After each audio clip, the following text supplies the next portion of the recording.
Hello दोस्तों, आप सभी का इलेक्ट्रॉन अकेडमी में स्वागत है। दोस्तों, आज के इस वीडियो में हम लोग बात करेंगे लॉजिक गेट्स के बारे में। जी हाँ, आज हम खोलने वाले हैं डिजिटल इलेक्ट्रॉनिक्स के दरवाजे। लिटरली ये दरवाजे ही हैं। क्यों? क्योंकि हम अपने आसपास जो भी डिजिटल सर्किट्स देखते हैं, उन ज़्यादातर डिजिटल सर्किट्स में आपको कहीं ना कहीं लॉजिक गेट्स का एप्लीकेशन मिल ही जाएगा।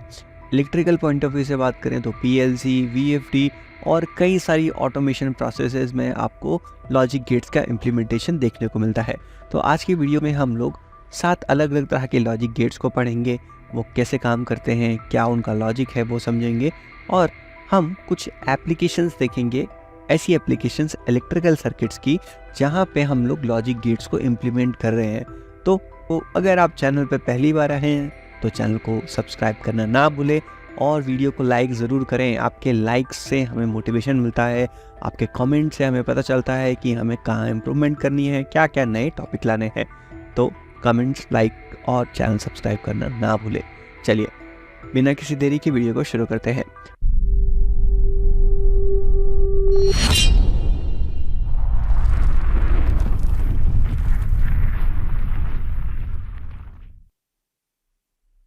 आज का ये जो वीडियो रहेगा इसमें हम लोग बात करेंगे NOT gate, OR gate, AND, NOR, NAND, XOR और एक्सनॉर। इन 7 गेट्स की हम लोग बात करेंगे। तो चलिए शुरुआत करते हैं इन्वर्टर गेट से, यानी नॉट गेट से। अब यहाँ पे कुछ चीज़ें हैं जो हमें समझनी है। क्या? सबसे पहले हम लोग एनओएनसी का कॉन्सेप्ट समझते हैं। इनपुट क्या है ये समझते हैं, आउटपुट क्या है ये समझते हैं, फिर हम लोग आगे लॉजिक गेट्स की तरफ बढ़ेंगे। दोस्तों इलेक्ट्रिकल कंट्रोल सर्किट्स में इस तरह के पुश बटन्स का इस्तेमाल किया जाता है और ये पुश बटन कई सारी एप्लीकेशंस में हमारे काम में आते हैं। तो ये जो ऊपर वाला पुश बटन आपको ग्रीन कलर में दिख रहा है, इस पुश बटन को हम लोग नाम देते हैं स्टार्ट पुश बटन। और ये जो रेड वाला पुश बटन आपको दिख रहा है, इसको हम लोग जनरली बोलते हैं स्टॉप पुश बटन। अब ये स्टार्ट पुश बटन और स्टॉप पुश बटन है क्या? ये जो स्टार्ट पुश बटन होता है ये नॉर्मली ओपन होता है। नॉर्मली ओपन होने का मतलब क्या है? इसके 2 टर्मिनल्स हैं जहाँ पे वायर कनेक्ट की जाएगी। तो एक हिस्सा यहाँ पे वायर कनेक्ट करेंगे और दूसरी वायर हम लोग यहाँ नीचे कनेक्ट करेंगे। ठीक है, तो इस पॉइंट को अगर मैं नाम दे दूँ, लेट्स से मैंने 3 नंबर नाम दिया है और इस वाले पॉइंट को मैंने नंबर 4 नाम दिया है। ठीक है, ये नंबर कुछ भी हो सकता है, बस मैंने नाम दिया है यहाँ पे। तो ये 3 नंबर कॉन्टैक्ट है और ये 4 नंबर कॉन्टैक्ट है। तो 3 नंबर कॉन्टैक्ट और 4 नंबर जो कॉन्टैक्ट है ये नॉर्मली ओपन है। नॉर्मली ओपन होने का क्या मतलब है? जब तक इस पुश बटन पे कोई इनपुट नहीं दिया गया है, जब तक इस पुश बटन को दबाया नहीं गया है, जब तक आप इसको प्रेस नहीं करेंगे, तो 3 नंबर और 4 नंबर के बीच में कोई भी इलेक्ट्रिकल कनेक्शन नहीं बनेगा, ये ओपन रहेंगे। ये कुछ इसी तरह से है, मान लीजिए आपके घर के बाहर जो डोरबेल होती है, तो डोरबेल को जब तक आप इनपुट नहीं देते हैं, जब तक आप प्रेस नहीं करते, तो वो ओपन रहती है। जैसे ही आप उसको प्रेस करते हैं तो वो सर्किट को क्लोज करती है और बेल बज जाती है। तो ये जो नॉर्मली ओपन पुश बटन है, ये नॉर्मली ओपन पुश बटन के जो कॉन्टैक्ट्स होते हैं वो नॉर्मली ओपन रहते हैं। ठीक है, अब इसको जब हम इनपुट दे रहे हैं, इनपुट देने का मतलब क्या है? पुश बटन के केस में इनपुट देने का मतलब है इसको हम लोग प्रेस कर रहे हैं, इसको यहाँ से हम पुश बटन को दबा रहे हैं। तो पुश बटन को जब दबाया जाता है तो ये जो पूरी यूनिट है, ये जो मूविंग कॉन्टैक्ट होता है पुश बटन के अंदर, ये नीचे मूव कर जाता है, यानी यहाँ पे आ जाएगा ट्रैवल करके, और 3 नंबर और 4 नंबर के बीच में कनेक्शन बन जाएगा और जो हमारा पुश बटन था वो क्या हो जाएगा? क्लोज हो जाएगा। तो यहाँ से हमने क्या बात समझी? हमने यहाँ से ये बात समझी कि जब एक एनओ पुश बटन को, एक नॉर्मली ओपन पुश बटन को हमने इनपुट दिया, तो इनपुट देने से नॉर्मली पुश बटन क्या हो जाता है? क्लोज हो जाता है। ये इंपॉर्टेंट चीज़ है, हमें याद रखनी है। तो क्या इंपॉर्टेंट चीज़ हमें याद रखनी है कि एक एनओ पुश बटन को अगर हम लोग इनपुट देते हैं तो क्या हो जाता है? क्लोज हो जाता है। और जैसे ही हम इसका इनपुट हटा देंगे तो ये क्या हो जाएगा? दोबारा से फिर से ये ओपन हो जाएगा। जैसे आप इस पुश बटन को छोड़ देंगे, रिलीज कर देंगे, तो वैसे दोबारा से ओपन हो जाएगा। यही सेम चीज़ किसके लिए ट्रू है? यही सेम चीज़ ट्रू है एनसी पुश बटन के लिए। तो एनसी पुश बटन आप समझ ही गए होंगे कि एनसी पुश बटन में लॉजिक कैसा है, बिल्कुल उल्टा लॉजिक है इसका। तो जैसे अगर मैं इस टर्मिनल को नाम दूँ 1 और इस टर्मिनल को नाम दे दूँ 2, तो कहाँ पे 1 2 होंगे? यहाँ पे कहीं पे 1 2 होंगे। ठीक है, यहाँ पे 1 नंबर और ये टर्मिनल को नाम हमने दिया 2 नंबर। तो ठीक है, तो ये जो पुश बटन है ये कैसा पुश बटन है? ये पुश बटन है नॉर्मली क्लोज्ड। नॉर्मली क्लोज्ड का मतलब क्या है कि जब तक हमने इस पुश बटन को प्रेस नहीं किया है तब तक 1 और 2 के बीच में कंटिन्यूटी बनी रहती है, ये नॉर्मली क्लोज रहता है।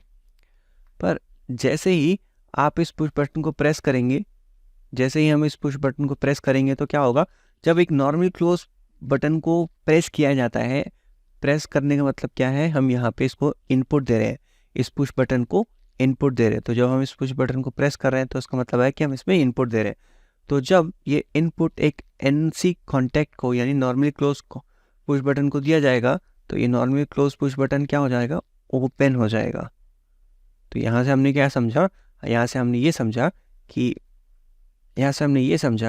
एक एनसी पुश बटन को जब इनपुट दिया जाता है,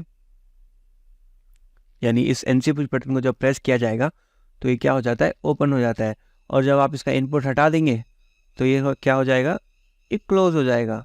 ठीक है, तो बस ये सिंपल सा रिलेशनशिप आपको याद रखना है कि पुश बटन के केस में इनपुट देने का मतलब है उसे प्रेस करना। ठीक है, तो ये जो इनपुट हम दे रहे हैं, इस इनपुट को हम 0 या 1 के फॉर्म में दर्शाते हैं। ओके, तो अब हम नॉट गेट की तरफ दोबारा से लौटते हैं। दोस्तों, ये नॉट गेट जो है, इस नॉट गेट का नाम इन्वर्टर भी होता है। क्यों? क्योंकि ये इनपुट को इन्वर्ट कर देता है, रिवर्स कर देता है। कैसे समझते हैं? पहले यहाँ पे हम एक नॉट गेट का सिंबल देख लेते हैं। तो एक नॉट गेट का सिंबल जो है वो डायोड से कुछ मिलता जुलता है। तो यहाँ पे अगर आप देखेंगे तो ये एक डायोड की सिंबल जैसा ही है, बट इसके आगे एक छोटा सा सर्कल बना होता है, दिखने में डायोड जैसा ही दिखता है। तो इसको हम लोग नॉट गेट कहते हैं, है ना। डायोड में हमारा क्या होता है, डायोड में वर्टिकल लाइन होती है। तो ये हमारा डायोड का सिंबल हो गया, और नीचे वाला किसका सिंबल है, ये नॉट गेट का सिंबल है, जिसको हम लोग किसके नाम से भी जानते हैं, इन्वर्टर के नाम से भी जानते हैं। इन्वर्टर इसे हम क्यों कह रहे हैं, इन्वर्टर इसको इसलिए हम कह रहे हैं कि जब एक नॉट गेट में 0 इनपुट दिया जाता है तो आउटपुट 1 आता है, और जब इनपुट पे 1 दिया जाता है तो आउटपुट 0 आती है। अब इसका क्या मतलब है, इसको समझिए। तो एक सर्किट की मदद से मैं समझाता हूँ। देखिए, मान लीजिए कि आपके पास इस तरह से एक बैटरी है और एक एनसी पुश बटन आपने लगाया। एनसी पुश बटन कौन सा, ये रेड वाला पुश बटन। ठीक है, तो इसको रेड कलर से बना देते हैं। चलो, फिर आपने क्या करा है, इसके आगे यहाँ पे आपने ये लोड कनेक्ट किया हुआ है, और इस तरह से हमारा ये जो सर्किट है ये मस्त कंप्लीट हो गया है। अब आप यहाँ पे देखो, इनपुट 0 होने का मतलब क्या है, इनपुट 0 होने का मतलब क्या है, तो इनपुट 2 तरह के हैं, 0 और 1। ठीक है, तो इनपुट 0 होने का मतलब क्या है कि आपने ये जो पुश बटन को प्रेस नहीं किया है, तो नो प्रेस। तो इनपुट कोई भी आपने इसको नहीं दिया है। अगर पुश बटन को कोई इनपुट नहीं दिया है मतलब आपने उसको प्रेस नहीं किया है।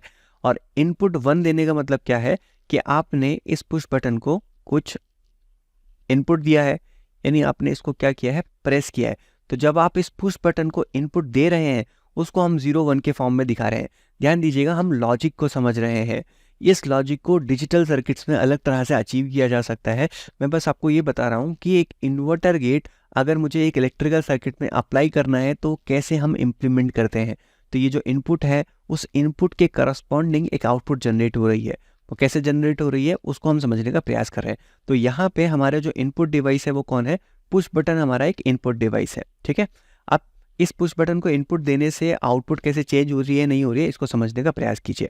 देखिए, जब आपने कोई भी इनपुट नहीं दिया है तो उस केस में क्या हो रहा है, यहाँ पे जब आपने कोई भी इनपुट नहीं दिया है उस केस में आप देखिए ये जो बैटरी है, इस बैटरी से करंट होता हुआ कहाँ पे आएगा, वायर में जाएगा। वायर से होता हुआ यहाँ पे पुश बटन आपका क्लोज्ड है, नॉर्मली क्लोज्ड है, यानी यहाँ पे करंट के फ्लो होने के लिए रास्ता बना हुआ है। तो वो जो करंट है वो करंट बैटरी से होता हुआ किस में आ जाएगा, लोड पे आ जाएगा। फिर क्या करेगा, करंट लोड से होता हुआ करंट दोबारा आगे कहाँ पे जाएगा, वापस प्लस टर्मिनल से करंट निकला था और वापस वो माइनस में आ जाएगा। तो करंट के फ्लो होने का पाथ यहाँ पे अवेलेबल है। तो आसान भाषा में हमारे सर्किट में क्या है, जो करंट है वो फ्लो कर जाएगा। तो करंट फ्लो करेगा तो क्या होगा, करंट के फ्लो करते ही ये जो बल्ब है आपका, ये बल्ब ग्लो हो जाएगा, है ना। मान लीजिए ये जो लोड है ये एक बल्ब है, तो इस बल्ब से जब करंट जाएगा तो ये ऑन हो जाएगा, है ना। यानी हमने पुश बटन पे इनपुट नहीं दिया था, हमने इसको प्रेस नहीं किया था, तब आउटपुट 1 आ रहा है। आउटपुट 1 होने का मतलब क्या है, जो लोड है वो ऑन है, ठीक है। तो हमेशा याद रखिएगा, लोड एंड पे आउटपुट 0 होने का मतलब क्या होगा कि लोड जो है वो क्या है, ऑफ है। और लोड एंड पे आउटपुट 1 होने का मतलब क्या है, लोड को सप्लाई जा रही है, लोड ऑन है। तो 0 और 1 ऑन या ऑफ को दिखाते हैं, जबकि इनपुट के केस में 0 का मतलब क्या है कि हमने कोई भी इनपुट नहीं दी है, और 1 का मतलब क्या है, इनपुट हमने अप्लाई कर दी है। सिंपल सा मतलब है इस चीज़ का, ठीक है। सेकंड केस में देखिए, सेकंड केस में क्या है कि आपने इनपुट अप्लाई करी है। अब इनपुट अप्लाई करने का मतलब क्या होगा, इनपुट अप्लाई करने का मतलब याद कीजिए मैंने क्या बताया था कि जब आप इस बटन को प्रेस करते हैं इसका मतलब है कि आपने इनपुट दिया है। यानी जब मैं इस NC पुश बटन को प्रेस करूंगा तो मैंने क्या करा है, इनपुट अप्लाई किया है, इनपुट 1 दिया है।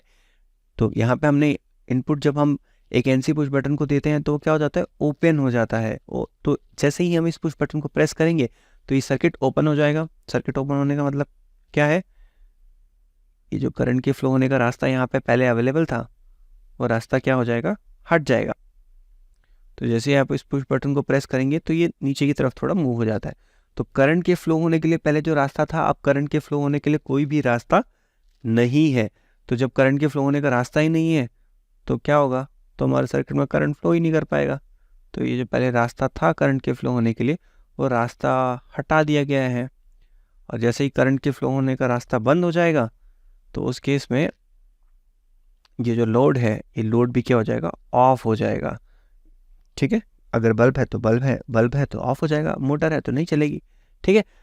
तो ये बन गया हमारा इन्वर्टर गेट। तो इलेक्ट्रिकल सर्किट में हमने एक NC पुश बटन की मदद से इन्वर्टर गेट या नॉट गेट लॉजिक अचीव किया। अब डिजिटल सर्किट्स में इस तरह का पुश बटन जरूरी नहीं है लगा हो।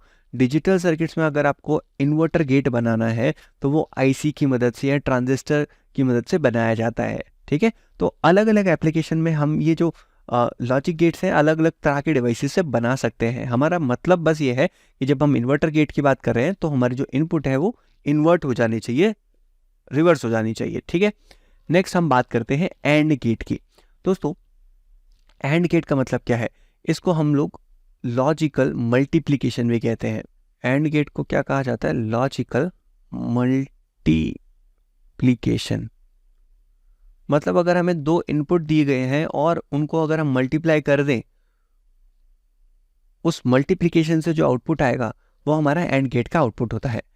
तो इस चीज़ को दिखाने के लिए हम लोग एक इक्वेशन का इस्तेमाल करते हैं जिसे बूलियन इक्वेशन कहते हैं। तो ये इसकी बूलियन इक्वेशन है। तो यहाँ पे Q क्या है, Q ये आउटपुट को दर्शा रहा है। तो A मल्टीप्लाई बाय B ये किसकी बूलियन इक्वेशन है, एंड गेट की। और ये क्या चीज़ है, ये एंड गेट का सिंबल है। तो एंड गेट का जो सिंबल होता है वो किसकी तरह लगता है, एंड गेट का सिंबल लगता है D की तरह, ठीक है। तो इसमें दो इनपुट हैं और एक आउटपुट है, इससे सिंबल से आपको समझ में आ रहा होगा। लेफ्ट हैंड साइड पे हमेशा इनपुट्स होती है और राइट हैंड साइड पे हमेशा आउटपुट्स दिखाई जाती है। अब यहाँ से एक इम्पॉर्टेंट चीज़ आप याद रखिए, देखिए आप लंबे टाइम तक अगर इन सिंबल्स को याद रखना चाहते हैं तो आपको कुछ ट्रिक्स बनानी होगी जिनकी मदद से आप याद रख सकते हो। तो ये आप अपने हिसाब से ट्रिक बना सकते हैं। मैंने कैसे याद रखा है मैं बता देता हूँ। देखो एंड गेट के नाम में क्या आ रहा है, D आ रहा है, और इसका जो सिंबल है वो भी D से बनता है, मिलता जुलता है। तो मैंने इसी से याद रख लिया कि एंड गेट का जो सिंबल होता है वो क्या होता है, D जैसा होता है, ठीक है, आसान है। दूसरा, साथ में हम एंड गेट के साथ नैंड गेट पढ़ेंगे। नैंड गेट का मतलब क्या होता है, नैंड गेट होता है एंड गेट में अगर हम लोग एंड गेट का जो इनपुट है वो एक नॉट गेट को दे दे तो हमारा कौन सा गेट बन जाएगा, नैंड गेट बन जाएगा। तो एंड का सिंबल मुझे पता है, नैंड बनाना है तो आप जानते ही हैं, एंड का सिंबल बनाओ और उसके आउटपुट को इन्वर्ट कर दो। तो इन्वर्टर का आपने देखा था कि वो छोटे सा जो गोला था इन्वर्टर में भी था। तो ये इन्वर्ट करने का सिंबल है।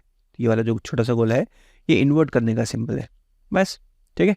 अब थोड़ा सा एंड गेट को समझते हैं। देखो इस सर्किट में हमारे पास दो इनपुट है, A और B, ठीक है। तो जब A इनपुट 0 है, B इनपुट 0 है, 0 और 0 को मल्टीप्लाई करेंगे तो आउटपुट क्या आएगा, वो भी 0 आएगा। 0 को 1 से मल्टीप्लाई करेंगे तो आउटपुट कितना आएगा, 0 आएगा। 1 को 0 से मल्टीप्लाई करो तो आउटपुट कितना आएगा, 0 आएगा। 1 को 1 से मल्टीप्लाई करें तो आउटपुट कितना आएगा, तो आउटपुट 1 आएगा। बन गया हमारा एंड गेट। एंड गेट बस ऐसे ही होता है। अब आप सोच के देखो, अगर मुझे यही चीज़ इलेक्ट्रिकल सर्किट के फॉर्म में दिखानी है तो कैसे दिखाया जा सकता है। यहाँ पे जो इंपॉर्टेंट बात आपको याद रखनी है कि एक एंड गेट का जो आउटपुट है 1, वो सिर्फ एक कंडीशन में आता है। कब? जब दोनों ही इनपुट हाई हो, दोनों ही इनपुट 1 हो, तभी एंड गेट का आउटपुट आता है। और बाकी सभी सिचुएशन में एंड गेट का जो आउटपुट है वो 0 होता है। तो देखो, अगर मैं क्या करूं, एक पुश बटन ले लूं और उसके आउटपुट पे भी एक पुश बटन लगा दूं, और ये दोनों पुश बटन कैसे हों, अगर आपको NONC का कॉन्सेप्ट समझ में आया होगा,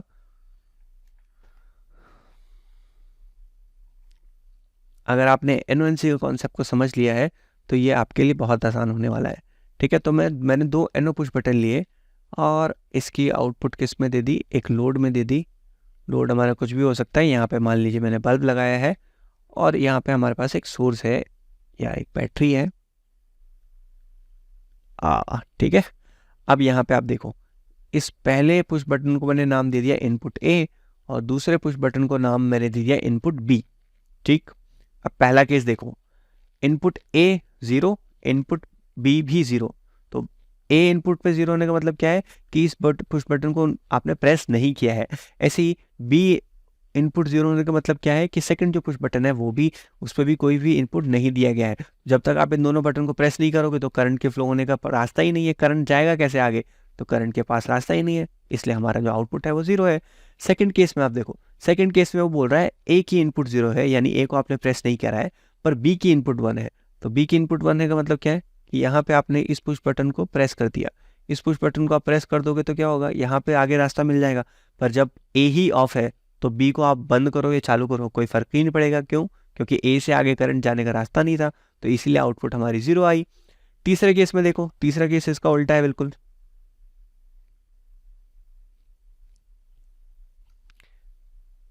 तीसरे केस में क्या करा है, तीसरे केस में आपने A पे इनपुट दे दिया। A पे इनपुट देने का मतलब क्या है, A को आपने प्रेस किया।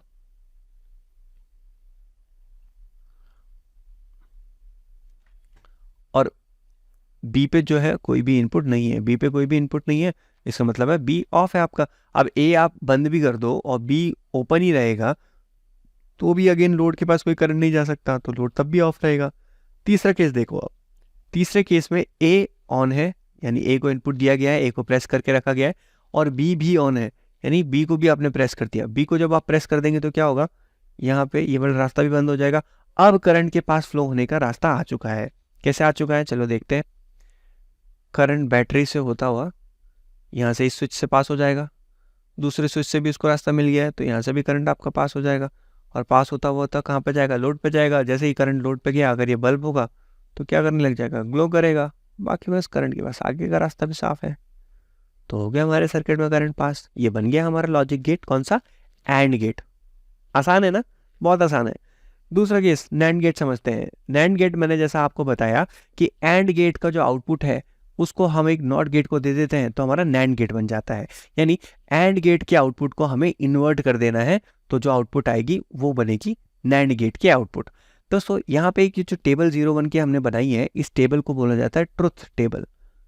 ट्रुथ टेबल क्यों बोल रहे हैं, क्योंकि हमें सच दिखा रही है ना भाई, कि एक इनपुट दिया, दूसरा इनपुट दिया, उस इनपुट के देने से आउटपुट क्या आ रही है। ठीक है, तो ये जो आउटपुट आई थी, इन आउटपुट्स को ऑब्जर्व करके हमने पाया कि ये तो भाई मल्टीप्लिकेशन है, तो यहाँ से हमने ये इक्वेशंस लिखी है। ठीक है, अब यहाँ पे अगर आप देखें नैंड गेट का जो सिंबल, मैंने आपको पहले ही बता दिया कि नैंड गेट का सिंबल कैसे बनता है। डी के आगे एक छोटा सा गोलू बना दो। गोलू का मतलब क्या है कि आउटपुट को आपने इन्वर्ट कर दिया, नैंड गेट के आउटपुट को आपने इन्वर्ट कर दिया। ठीक, और क्या बताना है, और यहाँ पे क्या देखना है, यहाँ पे देखो ए इंटू बी तो कौन सा है, नैंड गेट, एंड गेट ही है। ए इंटू बी तो एंड गेट का सिंबल है, ए इंटू बी तो एंड गेट का इक्वेशन है। उसके ऊपर आपको ये वर्टिकल लाइन दिख रही है, ये जो छतरी बनाई है, लाइन बनाई है, इस लाइन का ही मतलब क्या है, इक्वेशन में अगर आपके पास छतरी बना दी गई है, इसका मतलब होता है इन्वर्ट करने का ऑपरेशन। तो डायग्राम में इन्वर्ट करने को हम छोटे से गोले से दिखाते हैं, और इक्वेशन के फॉर्म में अगर दिखाना है तो इसको बार कहते हैं, बार की मदद से दिखाते हैं। तो देखो अब हम कोशिश करते हैं नैंड गेट के आउटपुट लिखने की। तो मैंने क्या बोला है, एंड गेट के आउटपुट को आप नॉट कर दो यानी इन्वर्ट कर दो तो नैंड गेट का आउटपुट आ जाएगा। इन्वर्ट करने का मतलब क्या है, अगर आउटपुट 0 है तो नैंड गेट में आउटपुट क्या आनी चाहिए, 1 आनी चाहिए। ठीक है, अगर एंड गेट में आउटपुट 0 आ रही है, इसको इन्वर्ट कर देंगे तो भी दोबारा आउटपुट 1 आएगी, यहाँ पे भी 1 आएगी। अब फाइनल केस में देखिए, एंड गेट में फाइनल केस में जो आउटपुट थी वो 1 थी, तो नैंड गेट में उसको इन्वर्ट होकर कितनी हो जाएगी, 0 हो जाएगी। और वही यहाँ वही चीज़ मैंने यहाँ पे ट्रुथ टेबल पे दिखाई है, 1 1 1 1 0। ठीक है, तो हमने क्या देखना है यहाँ से, हमने यहाँ पे ये देखना है, देखो जो लाइन देखो कि एक एंड गेट में जब दोनों इनपुट 1 1 थे तभी आउटपुट पे 1 आया था, जबकि नैंड गेट के केस में क्या है, उल्टा है। नैंड गेट के केस में क्या है, जब दोनों इनपुट 1 1 है तब आउटपुट 0 आएगा, बाकी रेस्ट सभी केसेस में आउटपुट क्या आएगा, 1 आएगा। मैं दोबारा से रिपीट करता हूं, एंड गेट के केस में जब दोनों इनपुट 1 होते हैं तभी आउटपुट 1 आता है, जबकि नैंड गेट के केस में जब दोनों इनपुट 1 1 होते हैं तो आउटपुट 0 आता है, रेस्ट सभी केसेस में आउटपुट आपका 1 होता है, हाई होता है। ठीक है, तो एंड गेट तो मैंने आपको बना के दिखाया कि एनो पुश बटन की मदद से आप एंड गेट बना सकते हैं। क्या आप सोच सकते हैं कि हमें नैंड गेट बनाना है पुश बटन की मदद से, तो कैसे बनाया जा सकता है? यहाँ पे वीडियो को पॉज कीजिए और सोच के देखिए कि ये कैसे बनाया जा सकता है। सोच लिया? अगर आपको इसका आंसर समझ में आया है तो आप अपने कॉपी में ड्रॉ करें, और अगर आप सर्किट बना पाए तो मुझे कमेंट करके यस बताइए कि यस आपने कर लिया है। और अगर आपको अभी भी दिक्कत है तो कोई बात नहीं, आपके लिए मैं सिमुलेट करके दिखाता हूँ। तो मान लीजिए मुझे ये वाला सर्किट बनाना है, तो कैसे होगा, तो दोबारा से इसको हम बनाते हैं बैटरी की मदद से ही। तो एक बैटरी मैंने ली। अब आप देखिए कि मैंने क्या करा है, एक एनसी पुश बटन लिया, ये एनसी पुश बटन है, और इसके पैरेलल में एक और एनसी पुश बटन लगा दिया।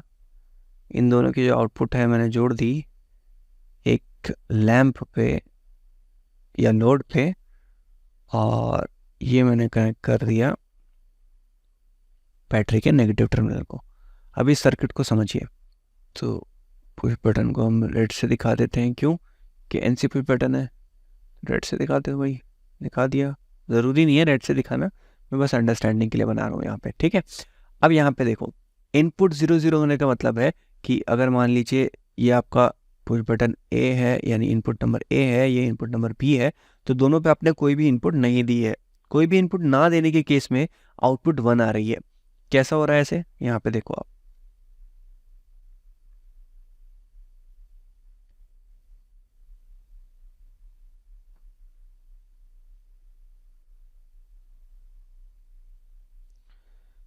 ये स्विच भी क्लोज है और बी वाला स्विच भी क्लोज है।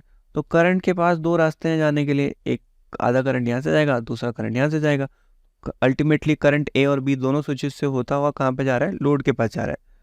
तो कोई दिक्कत नहीं है, लोड के पास दो रास्तों से करंट आ रहा है, तो लोड जो है हमारा वो क्या हो जाएगा, ऑन हो जाएगा। तो हो गया, दोनों इनपुट 0 आउटपुट 1, आउटपुट ऑन है तो आउटपुट 1 हो गया। ठीक है, सेकंड केस में आप देखिए, सेकंड केस में क्या है, ए का इनपुट 0 है, बी का इनपुट 1 है। ए का इनपुट 0 का मतलब क्या है कि आपने ए को कोई भी प्रेस नहीं किया है, पर बी को आपने प्रेस कर दिया। तो बी को आप प्रेस कर दोगे तो उससे क्या होगा, बी का ये जो स्विच था, एनसी पुश बटन को जब हम प्रेस करते हैं तो क्या होता है, वो ओपन हो जाता है।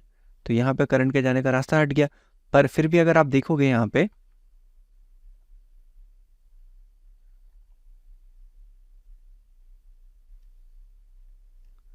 करंट के पास यहाँ से जाने का रास्ता तो हट गया, पर फिर भी करंट के पास कहाँ पे जाने का रास्ता है, ए वाले स्विच से तो करंट अभी भी जा ही सकता है ना, तो फिर भी हमारा लोड ऑन ही रहेगा।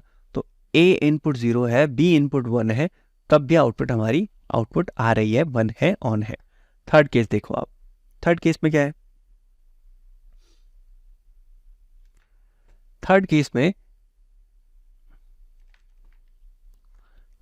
में ए का इनपुट 1 है और बी का इनपुट 0 है। ए का इनपुट 1 होने का मतलब क्या है कि आपने ए बटन को प्रेस कर दिया। अब ए बटन को प्रेस कर देंगे तो क्या होगा, एनसी पुश बटन को जब प्रेस किया जाता है तो क्या होता है, एनसी पुश बटन को जब आप प्रेस करोगे तो क्या हो जाएगा, ओपन हो जाएगा। चलो ओपन कर देते हैं, ए ओपन हो गया, और बी जो है वो आपने प्रेस करा है। ए को आपने इनपुट दिया था तो वो ओपन हो जाएगा, और बी को आपने कोई भी इनपुट नहीं दिया है, तो ए को आपने इनपुट दिया था, ए ओपन हो गया, और बी को कोई भी इनपुट नहीं दिया है तो बी तो क्लोज ही रहेगा। तो इस केस में देखिए क्या है, इस केस में अब ए से जो जाने का रास्ता है वो करंट का बंद हो गया है, तो ए से कोई भी करंट नहीं जाएगा। पर यहाँ पे अगर आप देखेंगे तो बी से करंट जाने का रास्ता तो मिल गया, क्योंकि बी तो क्लोज ही है, तो हमारे लोड के पास करंट जाने का रास्ता है, तो लोड अभी भी ऑन है। तो पहले केस में कोई भी इनपुट नहीं ए और बी पे, तो आउटपुट ऑन। सेकंड केस में ए ऑफ बी ऑन, तो भी आउटपुट ऑन। थर्ड केस में ए ऑन बी ऑफ, तो भी आउटपुट ऑन। फोर्थ केस देखिए, सबसे इंपॉर्टेंट वाला केस। सबसे इंपॉर्टेंट केस में क्या है, आपने ए पे भी इनपुट दिया है और बी पे भी इनपुट दिया है। ए पे इनपुट और बी पे इनपुट, दोनों पे इनपुट देने का मतलब है दोनों पुश बटन को आपने प्रेस कर दिया है। अब दोनों पुश बटन को प्रेस कर देने का मतलब होगा कि ए तो पहले ए को आपने ऑफ करके रखा है, और बी को भी आपने क्या कर दिया है, जैसे ही आपने बी को इनपुट दिया तो बी भी हमारा ऑफ हो जाएगा। तो बी भी ऑफ कर देते हैं, बी भी हमारा, बी को आपने इनपुट दिया, बी भी ऑफ हो गया। ऊपर का सर्किट कहाँ भाग गया भाई, दोबारा बना देते हैं, छोटू सा सर्किट तो है, ठीक है। ए ऑफ बी ऑफ, तो करंट के पास जाने का कोई भी रास्ता नहीं है बॉस। ये तो हो गई बड़ी पंगा वाली बात। क्यों पंगे वाली बात हो गई, कि ए और बी को आपने इनपुट दिया, इससे हमारा लोड ऑफ हो गया। लोड ऑफ हो गया मतलब आउटपुट हमारी 0 हो गई। हो गया ना हमारा ट्रूथ टेबल सेटिस्फाइड, बन गया हमारा लॉजिक गेट, ठीक है। तो ये वाला लॉजिक गेट से हमने कौन सा लॉजिक गेट बनाया है, यहाँ पे पुश बटन की मदद से नैंड, और यहाँ पे हमने कौन सा लॉजिक गेट बनाया था, यहाँ पे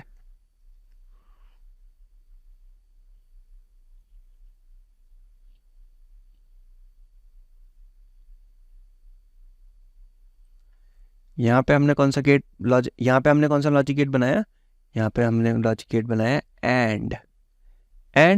एंड का उल्टा नैंड, ठीक है। नेक्स्ट पढ़ते हैं हम और गेट। तो जैसे अभी हमने देखा, क्या देखा हमने ये देखा कि कुछ नहीं देखा। नेक्स्ट हम और गेट पढ़ते हैं। अब देखो और का सिंबल कैसा है, और का सिंबल थोड़ा थोड़ा तीर जैसा मिलता जुलता है। तो अब याद कैसे रखोगे और के गेट को, अभी मैंने पीछे ट्रिक बताई थी। एंड गेट का हमने सिंबल कैसे याद रखा था, एंड में लास्ट में डी आ रहा है ना, एंड, तो डी से मिलता जुलता सिंबल है एंड गेट का, तो बना दिया हमने एंड गेट का सिंबल। ऐसे ही अब देखो, ये तुम्हें थोड़ा सा इलॉजिकल लगेगा, पर मुझे ऐसे याद रहता है। आपको कोई और ट्रिक याद है तो मुझे कमेंट में बता देना, नहीं याद है तो जो बता रहा हूँ वो सुन लो। देखो और गेट के लास्ट में, और गेट का जो शेप है वो किसकी तरह आता है, तीर की तरह आता है। लास्ट में र है ना, तीर में भी लास्ट में र आता है, और में भी लास्ट में र आता है, तो इसीलिए और गेट का जो हम सिंबल बनाते हैं तीर जैसा बनाते हैं। अब इस बात का कोई सेंस नहीं है, पर इससे मुझे याद रहता है। आपको जैसे भी याद करना है कर लो, ठीक है। तो ये और गेट का सिंबल हो गया। जैसे एंड गेट का उल्टा क्या था, यानी एंड गेट पे हमने एंड गेट पे नॉट गेट जोड़ के हमने क्या बनाया था, एंड पे नॉट गेट जोड़ के हमने बनाया था नैंड। तो नैंड का सिंबल कैसे बनाया था भाई, एंड पे नॉट गेट जोड़ दो तो नैंड बन गया। ऐसे ही और पे अगर हम लोग और गेट बनाओ और इस पे एक नॉट गेट जोड़ दोगे तो क्या बन जाएगा, नॉर गेट, यानी और का उल्टा नॉर, ठीक है। एंड और नैंड नॉर, आसान है। चलो अब जैसे एंड गेट जो था,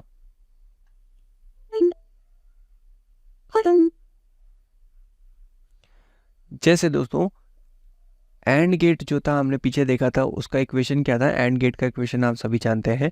एंड गेट मैंने आपको बताया था कि इसको हम लोग बोलते हैं लॉजिकल मल्टीप्लिकेशन। इसी तरह से और गेट जो होता है वो क्या होता है, लॉजिकल एडिशन। तो और गेट का जो इक्वेशन है वो हम कैसे लिख सकते हैं, वो लॉजिकल एडिशन होता है, ठीक है, आसान है। तो एडिशन में मतलब जोड़ना ही है इनपुट्स को। तो देखो एक इनपुट 0, दूसरी इनपुट 0, तो ऑब्वियसली 0 में 0 जोड़ोगे तो आउटपुट कितना आएगा, वो भी तो 0 ही आएगा बाओ। एक इनपुट 0, दूसरा इनपुट 1, तो आउटपुट कितना आएगा, 0 में 1 जोड़ दो 1 आ गया, बिल्कुल सही पहचाना। एक इनपुट 1, दूसरा इनपुट 0, ए इनपुट 1, बी इनपुट 0, आउटपुट कितना आएगा 1, 0 में 1 जोड़ेगा 1 आएगा। लास्ट में देखो ए इनपुट 1, बी इनपुट 1, आउटपुट कितना 2। अरे नो, क्यों भाई? याद कर, क्या याद कर? लोड के केस में मैंने आपको बताया था 0 और 1 होने का क्या मतलब था। लोड के केस में 0 होने का मतलब है कि लोड ऑफ है, ठीक है। और लोड के केस में 1 होने का क्या मतलब था कि लोड 1।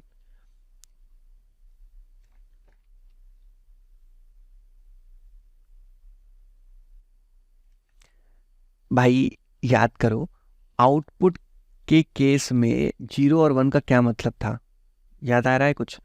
0 का मतलब ये था कि लोड जब ऑफ होगा तो उसको हम 0 बोल देंगे, और लोड जब ऑन होगा तो उसको हम 1 बोल देंगे, ठीक है। अब एक इनपुट 1 है, दूसरा इनपुट भी 1 है, तो इन दोनों के एडिशन से आउटपुट कितना आएगा? 1 ही आएगा। क्यों 1 आएगा? बिकॉज इसका एडिशन से लोड हमारा ऑन हो जाएगा। अब ऑन को तो 1 से ही दिखाएंगे ना, 2 थोड़ी कर देंगे, 2 बार थोड़ी ऑन हो गया है, ऑन तो ऑन ही है, ठीक है। इसलिए 1 और 1 का एडिशन लॉजिकल गेट में 1 ही होता है। और गेट के केस में क्या है, जब तक दोनों इनपुट 0 ना हो तब तक आउटपुट 0 नहीं होता, ठीक है। मतलब दोनों इनपुट में से कोई भी एक इनपुट में 1 आ गया तो आउटपुट हमेशा क्या आएगा? 1 आएगा। जब दोनों इनपुट 0 है तो ही आउटपुट हमारा 0 आएगा, ओके। तो इसको इलेक्ट्रिकली दिखाना है तो 2 पुश बटन की मदद से दिखा सकते हैं। देखो, अगर हम क्या करें, अगर हम पहले पुश बटन को बंद कर दे, यानी इनपुट नंबर ए 1 है और इनपुट नंबर बी जो है, नीचे वाली जो इनपुट है वो 0 है, तो ए पे 1 दिया, बी पे 0 दिया तो आउटपुट 1 आएगा। अगर हम बी को ऑन कर दें और ए को ऑफ ही रहने दें तो भी आउटपुट 0 तो भी आउटपुट हमारा 1 आएगा। और दोनों को बटन को साथ साथ भी प्रेस करेंगे तो भी हमारा लोड ऑन हो जाएगा। तो इन दोनों ही कंडीशन में, जब आपने इन दोनों बटन में से किसी एक बटन को इनपुट दिया है या फिर दोनों ही बटन को इनपुट दे दिया, इन दोनों ही कंडीशन में क्या होने वाला है, इन दोनों ही कंडीशन में हमारा लोड जो है वो ऑन होगा। तो ये सिंपल सा सर्किट बन गया। अब अगर आपको नॉर गेट देखना है तो नॉर क्या होता है? और का उल्टा। तो और की जो भी आउटपुट है उसको उल्टा कर दो, तो 0 का उल्टा क्या होगा? सही पहचाना ब्रो, 0 का उल्टा 1, 1 का उल्टा 0, 0, और तीसरा आउटपुट भी 0।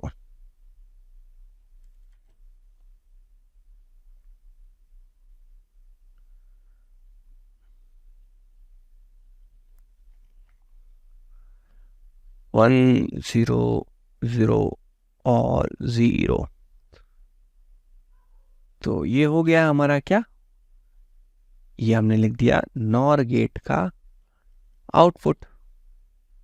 सही लिखा है? चेक कर लो, वेरीफाई कर लो। यहाँ पे देखो लिखा हुआ है मैंने इक्वेशन, ए और बी का एडिशन करो और उसको इन्वर्ट कर दो, यही तो आया आउटपुट पे, ठीक है।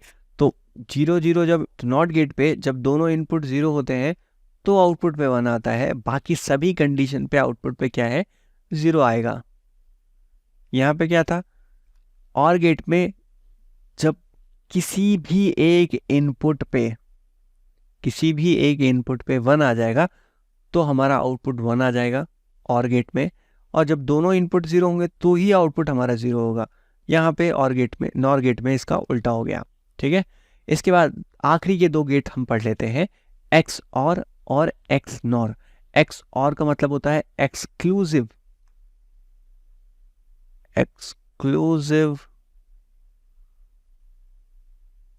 और गेट, और एक्स नॉर का मतलब क्या होता है? एक्सक्लूसिव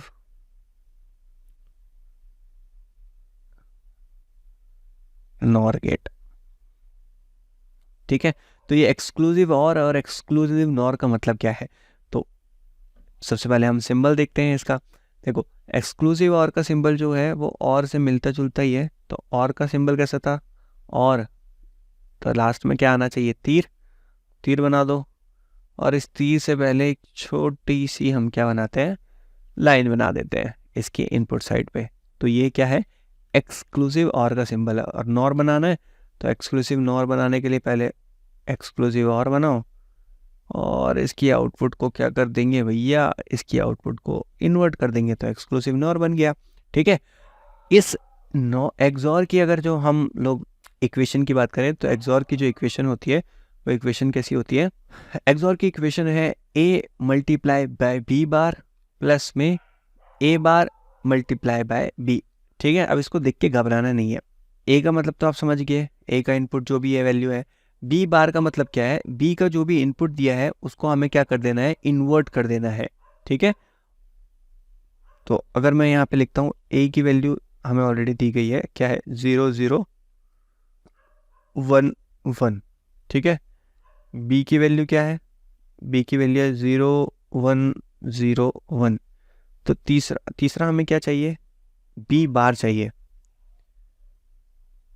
तो बी बार क्या होगा, बी बार होगा बी का इनवर्ट। तो बी की वैल्यू अगर 0 है तो बी बार की वैल्यू 1 होगी। बी की वैल्यू जहाँ पे 1 है तो वहाँ पे बी बार की वैल्यू 0 होगी। जहाँ पे बी की वैल्यू 0 है वहाँ पे बी बार की वैल्यू 1 होगी। जहाँ पे बी की वैल्यू 1 है वहाँ पे बी बार की वैल्यू 0 होगी। ठीक है, इसी तरह से हम लोग किसको लिख लेते हैं, इसी तरह से हम कैलकुलेट करते हैं ए बार को भी। तो यहाँ पे मैं बीच में लिख देता हूँ ए बार की वैल्यू ताकि आपको कंफ्यूजन ना हो। तो यहाँ पे ए के साथ ए बार लिख देते हैं। तो ए बार का मतलब सिंपल होगा, ए का इन्वर्ट कर दो तो जहाँ पे 0 है वहाँ पे 1 आ जाएगा।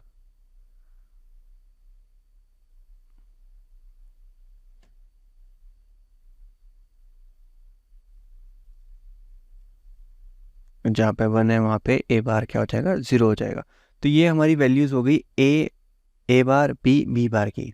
ठीक है, बस इसको फॉर्मूले में रखना है। देखो पहले केस में, देखो पहले केस में हमें इनपुट पे क्या क्या वैल्यूज है, ए की वैल्यू 0 बी की वैल्यू 0 है, तो आउटपुट क्या आएगी, तो आउटपुट की इक्वेशन क्या है, एक्सॉर गेट में आउटपुट की इक्वेशन होती है ए मल्टीप्लाई में बी बार ब्रैकेट बंद जमा में ए बार जमा बी। ठीक है, अब करना क्या है, सिंपल वैल्यूज पुट करनी है। तो सबसे पहले केस में देखना है, सबसे पहले में इनपुट की वैल्यू कितनी, ए की वैल्यू 0, इसको मल्टीप्लाई करना है बी बार से। तो पहले केस में बी बार की वैल्यू क्या है, बी की वैल्यू नहीं बी बार की वैल्यू। तो जब फर्स्ट केस में ए का इनपुट 0 था वहां पे बी बार की वैल्यू है 1। ऐसे ही फर्स्ट केस में ए बार की वैल्यू कितनी है, 1।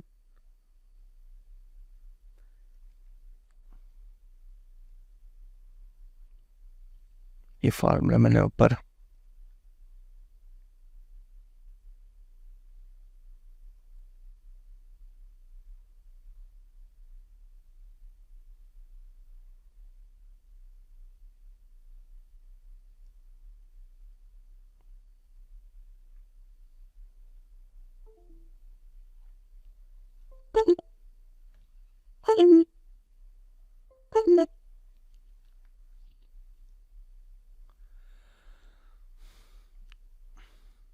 अब इसकी आउटपुट को वेरीफाई करते हैं। तो पहले फर्स्ट केस के लिए देखते हैं, फर्स्ट केस में जो भी हमारी इनपुट दी गई है उस केस में हम आउटपुट कैलकुलेट करके देखते हैं कि जो ट्रुथ टेबल में आउटपुट दी गई है वो आती है कि नहीं आती है। तो बस हमें करना क्या है, जो इक्वेशन हमें दी गई है उस इक्वेशन में वैल्यूज को पुट करना है। ठीक है, तो एक्सॉर गेट में इक्वेशन क्या होती है, A multiply by B bar bracket को बंद करो जमा में ए बार मल्टीप्लाई में बी। ठीक है, तो पहले केस में ए की वैल्यू कितनी है, फर्स्ट केस में ए की वैल्यू इनपुट पे 0 है तो 0 लिख दिया मैंने, मल्टीप्लाई बाय। अब पहले केस में जब ए की वैल्यू 0 थी वहां पे बी बार की वैल्यू क्या है, देखो दी गई है, वहां पे बी बार की वैल्यू है 1 तो 1 ले लो। प्लस में ए बार की वैल्यू यहाँ पे क्या है, जब पहले केस में हम ए की वैल्यू 0 देख रहे थे तो ए बार की वैल्यू वहाँ पे 1 होगी ऑब्वियसली, और वहाँ पे बी की वैल्यू क्या है, बी की वैल्यू है 0। इस इक्वेशन को सॉल्व कर दो, 0 को 1 से मल्टीप्लाई करेंगे तो 0 आएगा, प्लस में बीच का निशान है, 1 को 0 से मल्टीप्लाई करेंगे तो 0 आएगा। तो इस केस में जो हमारी आउटपुट आई वो कितनी आई, 0 आई। तो देखो यहाँ पे आउटपुट 0 हमने लिखी है, मतलब हमारा यहाँ पे ये वैल्यू सही है। अब ऐसे ही हम सेकंड केस के लिए देखेंगे, सेकंड केस में क्या है, इसी में कैलकुलेट कर देता हूँ मैं।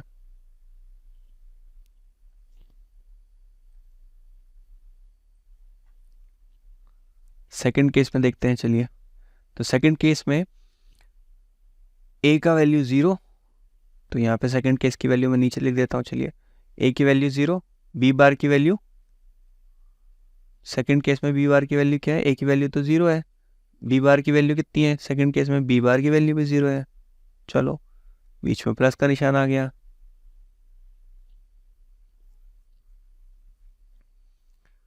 फिर ए बार की वैल्यू, सेकंड केस में ए बार की वैल्यू कितनी है, 1, तो यहाँ पे 1 लिख दो। मल्टीप्लाई में बी की वैल्यू क्या है, बी की वैल्यू भी 1 है, 1 लिख दो। अब देखो 0 मल्टीप्लाई बाय 0 तो आएगा 0, प्लस में 1 मल्टीप्लाई बाय 1 1। आउटपुट कितना आया सेकंड केस के लिए, सेकंड केस के लिए आउटपुट आ गया 1, तो यहाँ पे आउटपुट 1 लिखा है। ठीक है, थर्ड केस के लिए देखते हैं। थर्ड केस में अलग कलर लेता हूँ।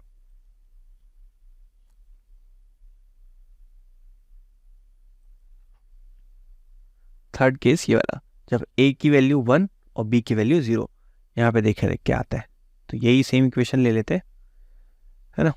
तो इक्वेशन, आउटपुट की इक्वेशन तो सेम ही रहेगी। तो पहले हमें लेनी है ए मल्टीप्लाई बाय बी बार जमा में ए बार मल्टीप्लाई में बी। ठीक है, थर्ड केस में ए की वैल्यू कितनी है, थर्ड केस में ए की वैल्यू है 1, मल्टीप्लाई में बी बार की वैल्यू क्या है, ए की वैल्यू जब 1 है तो वहाँ पे बी बार की वैल्यू कितनी है, वो भी 1 है। ठीक है, फिर ए बार की वैल्यू कितनी है, ए बार की वैल्यू है 0, मल्टीप्लाई में बी की वैल्यू कितनी है, बी की वैल्यू है 0, तो कोई बात नहीं, रख देते भाई, 0 है तो हमें क्या, 1 और 1 को मल्टीप्लाई करो आएगा 1, 0 को 0 से मल्टीप्लाई करोगे 0, 1 प्लस 0 1, तो आउटपुट कितना है 1। ऐसे ही फाइनल आउटपुट देखो, फाइनल आउटपुट भी आसानी है, ए की वैल्यू 1, बी की वैल्यू 1, तो आउटपुट कितना, सीधा इसी फॉर्मूले में रख देता हूँ फाइनल केस के लिए।